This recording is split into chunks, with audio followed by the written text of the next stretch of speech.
Well, folks, I've been sick again. Now, this has been one devil of a year. The middle of January saw an acute stomach problem. Then 3, probably more weeks ago, I was hit with a severe chest infection and cough. I had no energy or motivation to do anything. And I can't remember the last time I was back to back sick like this. Decades, probably. So forgive me if I show any remaining symptoms. I'll try and edit them out if I can. Also, I've been running a lot of stuff through my head of late. Not a very wise thing to do, I admit. But I've been trying to come up with a theory of everything when it comes to the subjects I've been looking at the past few years. For example, who runs our world? Who God is? And if simulation theory is credible, to name just a few. And this has added to the length of time since my last video post. Now, I don't like chaotic uploads, seemingly advocating opposing theories or hypotheses that appear to contradict each other. To be honest, it gives me a headache. But this is inevitable when trying to wade through all this stuff. It takes time to break it all down and subject it to logic based on what I think I know. So during the next few videos, I'm going to try and unify what I think is the closest to the truth of our reality, from my perspective, of course. Run as a prison, and who might God be? Now, I hope to include in that the reframing of ancient myths into something that makes sense to me personally and incorporates my reflections. Now, I have an outline in mind where this might work, which I hope is going to solidify as we proceed, hopefully, though I'm not promising anything. Okay, so who does run this world? Sounds like a stupid question, doesn't it? You might be thinking, well, isn't this obvious? Grumpy must be a little retarded. Now, others might agree with that. But consider that this opinion might come from the fact that you think the world, as we know it, is run by various governments whose level of influence depends on the military strength of that country or union of countries. And this simplistic view is propagated by the legacy media and various corporations and organizations of influence. But this is how the real influencers of the world remain out of sight, and therefore, hopefully for them, out of mind. They hide behind this projected illusion. Because whether you know it or not, there is a worldwide syndication which manipulates the way this world is run. The goal of the propagandist is to maintain the illusion of democracy and freedom. The puppet master never wants to be seen pulling and manipulating the strings of the puppet. That would spoil everything. That would reveal the illusion of free will. That, my friends, would blow their cover. Today, these groups manipulate the world through new technology. They constantly seek to overturn governments, bring down empires, and other federations that are not beneficial to their agenda. They foster terrorism, create diseases to control the masses, and much, much more.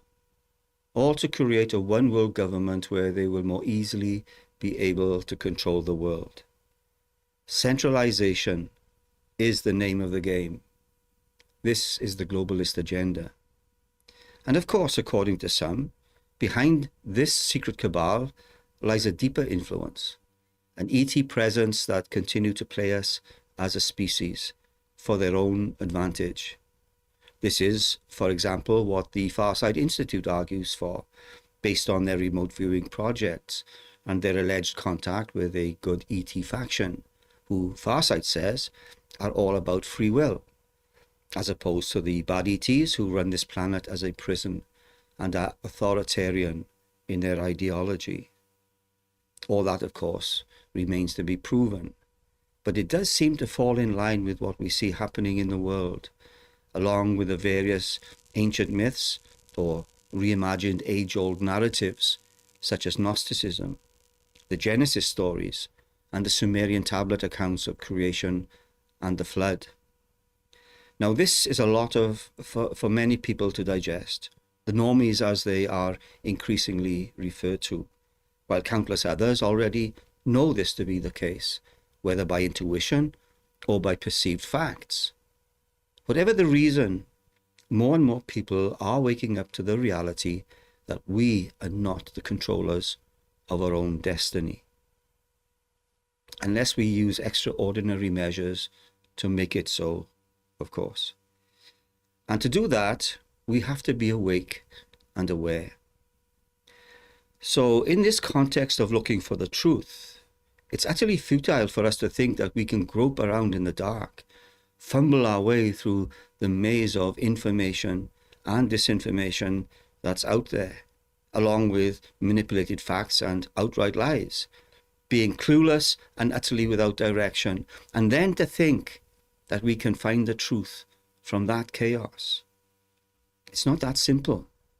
It's complicated, and the odds seemed stacked against us.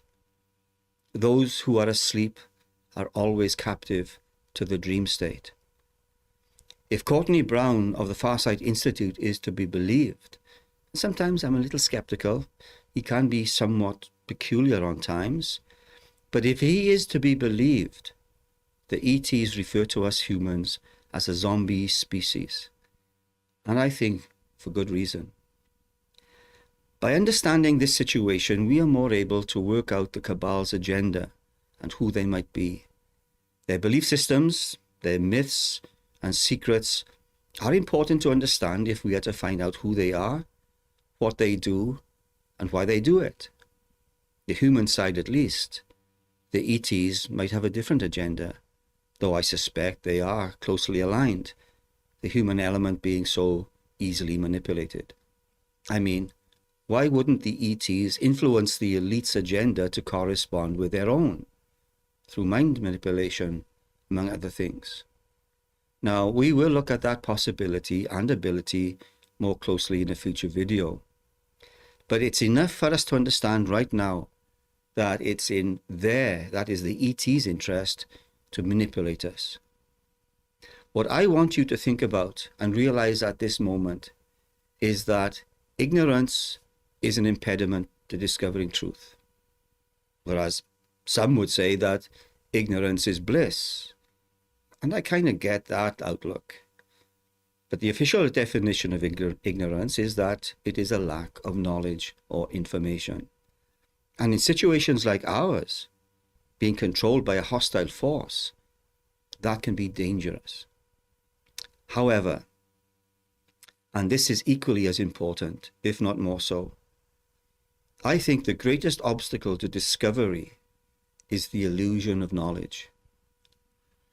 Mark Twain once wrote, "The trouble with the world is not that people know too little, but that they know so many things that ain't so." Confucius, he say, real knowledge is to know the extent of one's ignorance.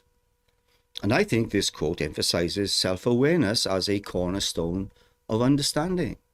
To know thyself, well, it's pivotal. Socrates wrote, "I know that I am intelligent because I know that I know nothing." This is our struggle. This is why we should question everything, even what I'm contemplating and arguing for. So that in mind, are we condemned to grope our way through life, fumbling our way through the maze of information, disinformation and fake news, clueless and utterly without direction, mainly due to the reincarnation mind wipe we undergo? Now, this is why I admire the Gnostics. They question the mainstream storyline. The actual word Gnostic means knowledge, the very thing that many of us lack. And I believe by design. And this irritates me because, well, I'm the grumpy grandpa.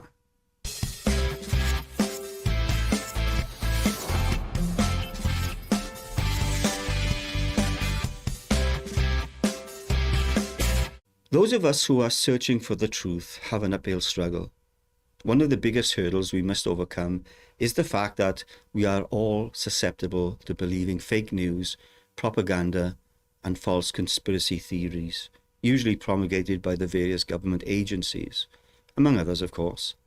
Religions are also guilty of this propaganda. These various institutions are skilled in techniques at doing this, which is usually accompanied through fear and false narratives. They have learned so much over the centuries, and this is something I will endeavor to explain in a future video. Also, if you are one of those who see people like me as a crazy conspiracy theorist, well, just remember how many so-called conspiracy theories have turned out to be facts. Even now, Trump is struggling to declassify the JFK files in spite of big pushback from the deep state. Now, it may be, having found the truth, he also wants the facts to be concealed. Who knows who we can trust? But why are they trying to prevent this disclosure? Well, I think it's because it might turn out that so-called conspiracy theorists who said there was more than one shooter implicating the CIA may be correct. And let's not forget that the term conspiracy theorist, that widespread modern use, is associated with the 1967 CIA document titled 1035-960, which I have read and I have mentioned in another video, and which was aimed at countering criticism of the Warren Commission's report on the assassination of John F. Kennedy. The document advised using the term conspiracy theories to discredit those questioning the official account. And while the CIA did not invent the phrase, their efforts helped popularize its way to dismiss or delegitimize alternative explanations, particularly those critical of government narratives. Now, this is what they do.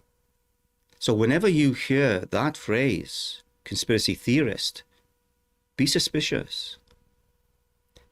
Consider the Russian collusion claim of Donald Trump against Donald Trump in 2016, when those of us who questioned the whole affair were called conspiracy theorists. Now, this is known to be a hoax paid for by the Clintons. So who are the conspiracy theorists here? Then there is the Hunter Biden laptop from hell, put out as Russian disinformation, now known to be a fact.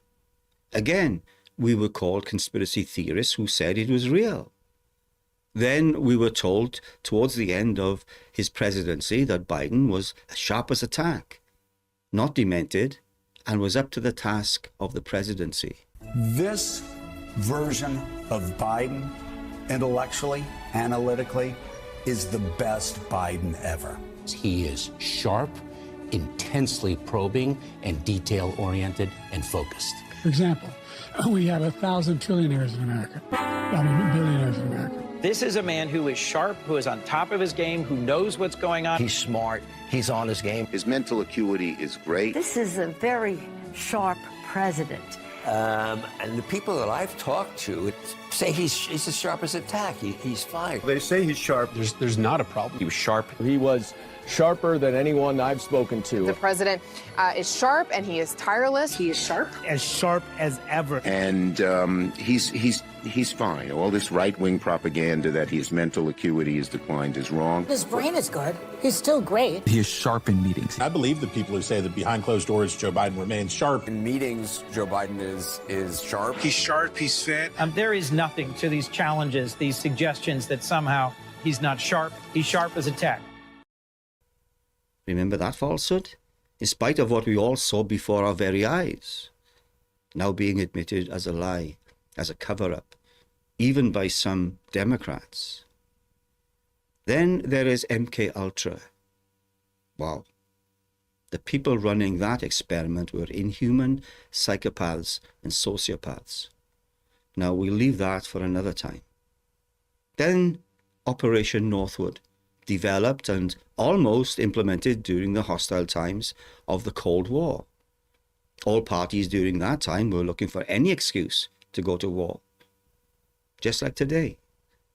So, as a plot to launch a conflict against communist Cuba, the CIA developed a plan to attack their own people and blame it on the Cubans.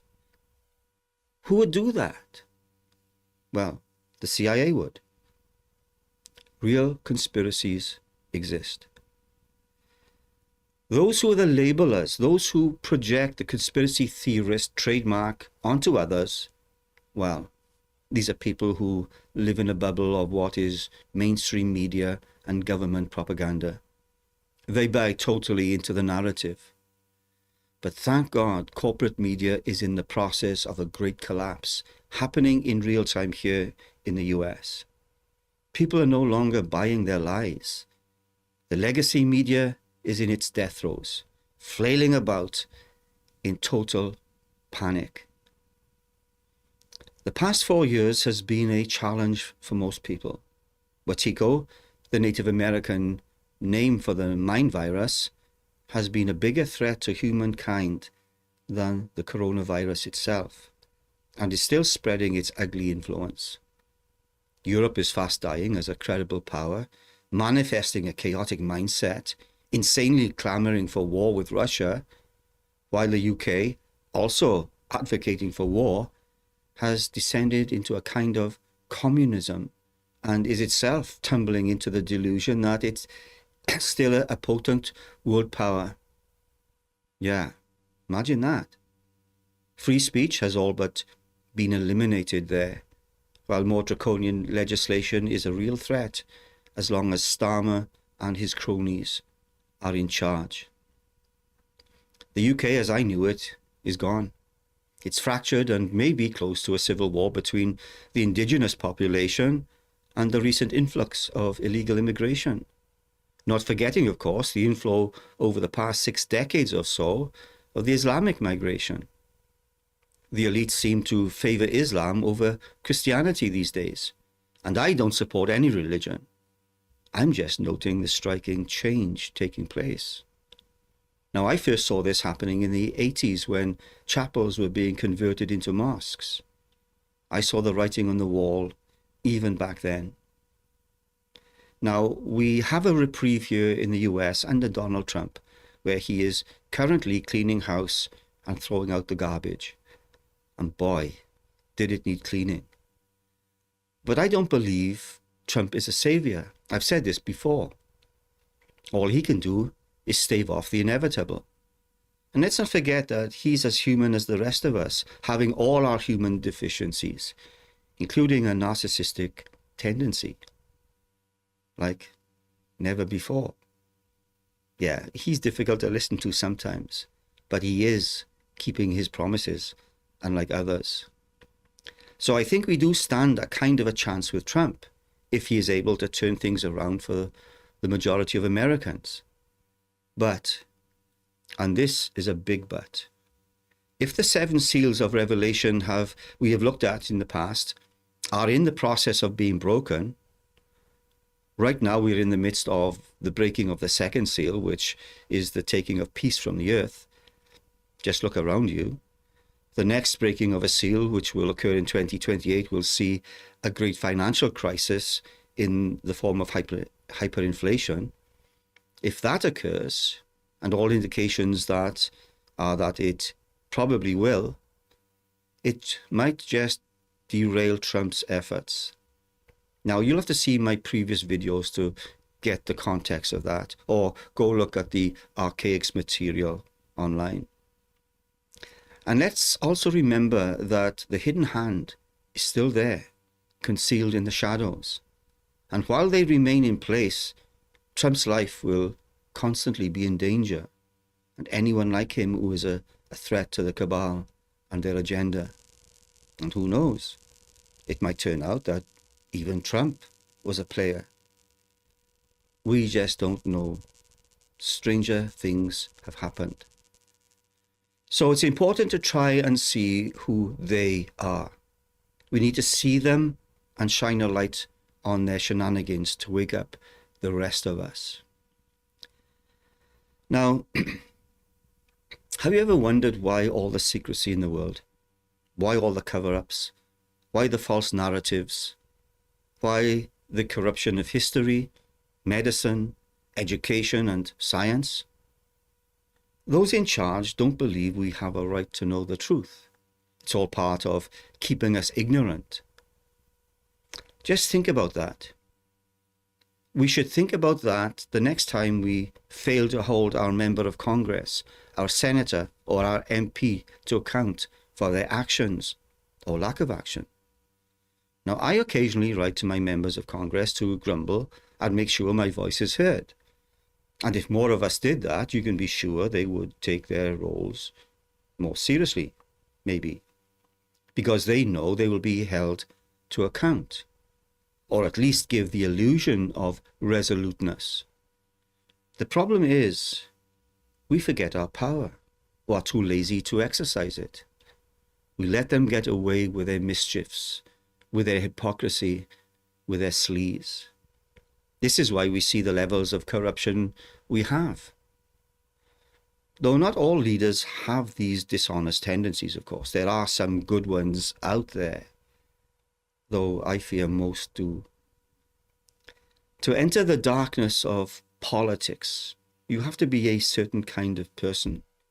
You must certainly have a thick skin. Now, here in the US, the government corruption Trump is revealing is breathtaking. It's shocking.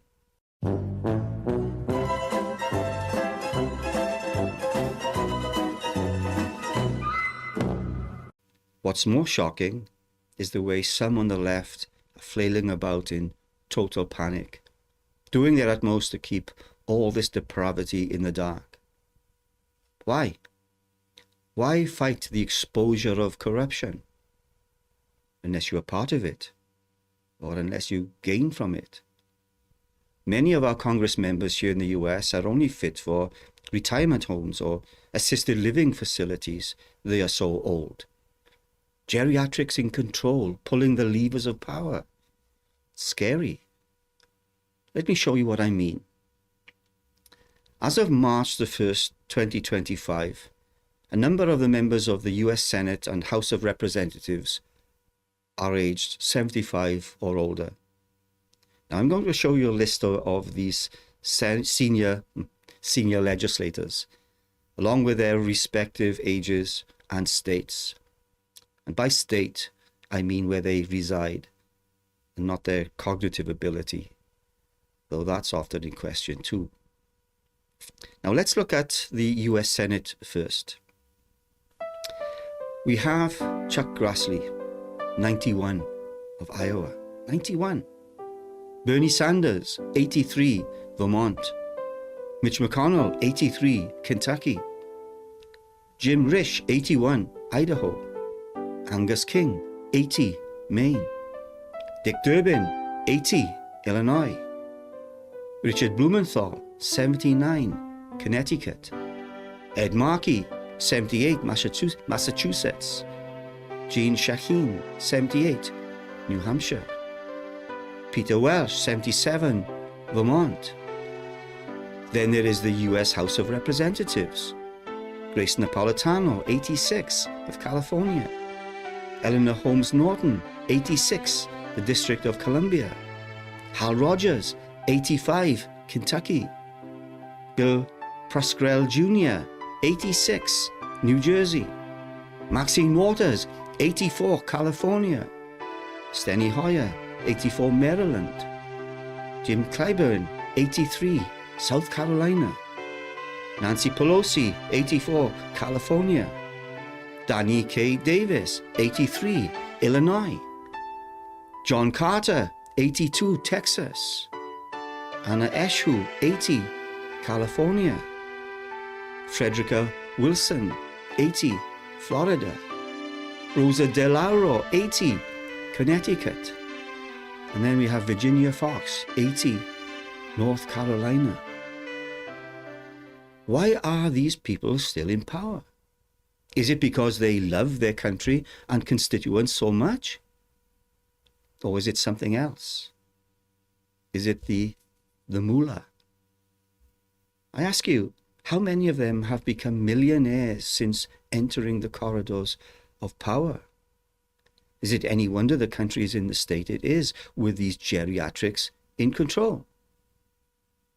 Many of these have spent decades in government And during that time, don't you think that whatever moral intentions they started out with, if they ever did, has been eroded over time? Because, well, power corrupts. Even Trump is 77. But at least he has the proven necessary credentials and abilities for leadership. And, of course, already being rich, he has no incentive for corrupt actions. But I think it's time for age limits for the federally elected office. And please, don't think this political corruption is restricted to the US. It's found the world over. And yet ordinary people continue to let these depraved politicians get away with their degeneracy. Why?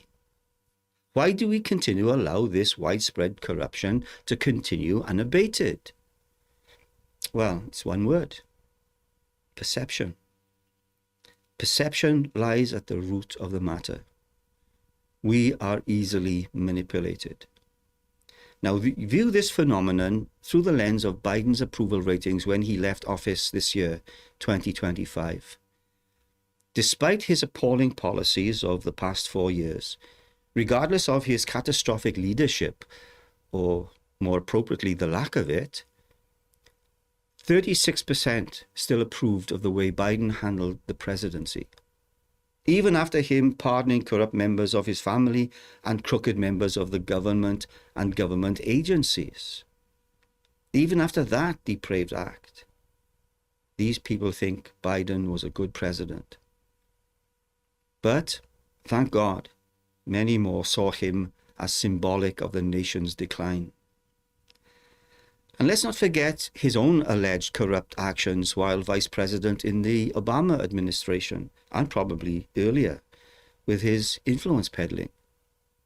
Now, I find it difficult to believe that anyone with a functioning brain could approve of such things. And that yet, here you have it, 86% approval.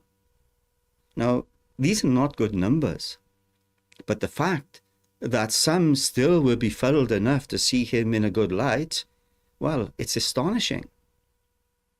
So you can see how easy it is to manipulate perception.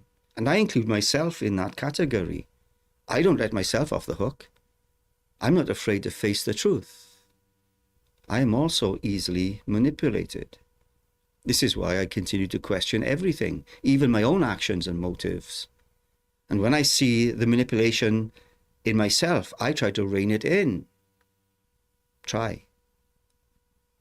When I know there is a plan in place, this is incentive enough to question everything I'm told, especially when it comes from the government, whichever side. Once you know there is a scheme, you can't unknow it. This is why I must question everything I believe to be true.